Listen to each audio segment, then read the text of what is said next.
Audio Jungle. नमस्कार. झुंजार SC37 news Osmanabad या YouTube चॅनलमध्ये व ब्लॉगमध्ये सर्व प्रेक्षकांचे कार्तिक पौर्णिमेनिमित्त व गुरु नानक जयंतीनिमित्त हार्दिक अभिनंदन. मी आप्पासाहेब शिरसाटे, झुंजार SC37 न्यूज उस्मानाबाद या यूट्यूब चॅनलचा मुख्य संपादक आपणास देत आहे.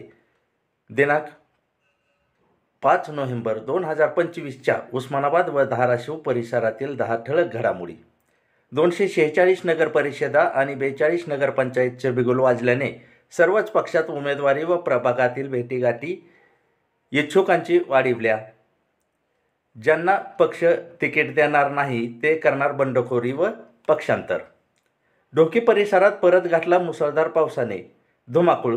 शेतकरी राजा झाला परेशान. हिवाळा ऋतू झाला गायब होण्याची शक्यता बळावली. पावसाळा आणि उन्हाळा राहणार दोनच ऋतू असाही सूर शेतकऱ्यांमधून उमटत आहे. धाराशिव जिल्ह्यात शरद पवार यांच्या खांदेकरी यांनी साथ सोडली. निवडणुकीच्या तोंडावर दिला संजय निंबाळकर व संजय पाटील दूधगावकर यांनी राजीनामा.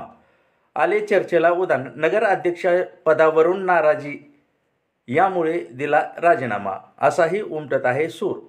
खासदार ओमराजे यांनी केली सरकारवर सडकून टीका व पक्षप्रमुख व माजी मुख्यमंत्री यांनी बोटाच्या अंगठ्यावर कर्जमाफी दिल्याचीही करून दिली आठवण.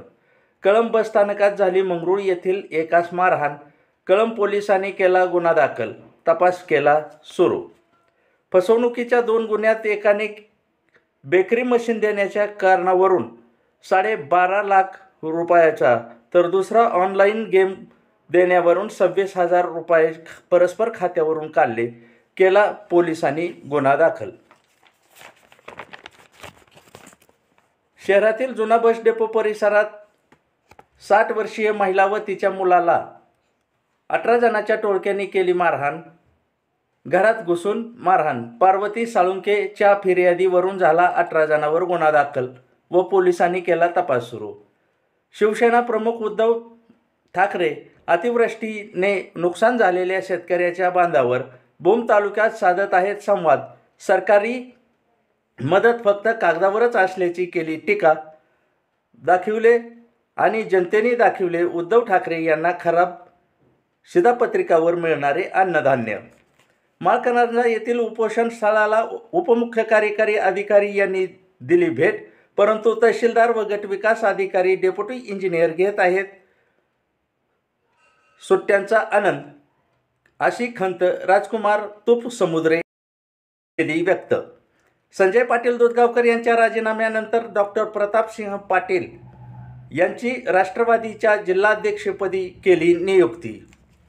जिल्ह्यात भाजपा सरकारने केले रेल्वे व अतिवृष्टीधारकास मदत आणि इतर कामासाठी निधी भरघोस मंजूर केल्यामुळे भाजपाच्या जिल्हा शाखेने केले देवेंद्र फडणवीस यांचे आभार व्यक्त होते.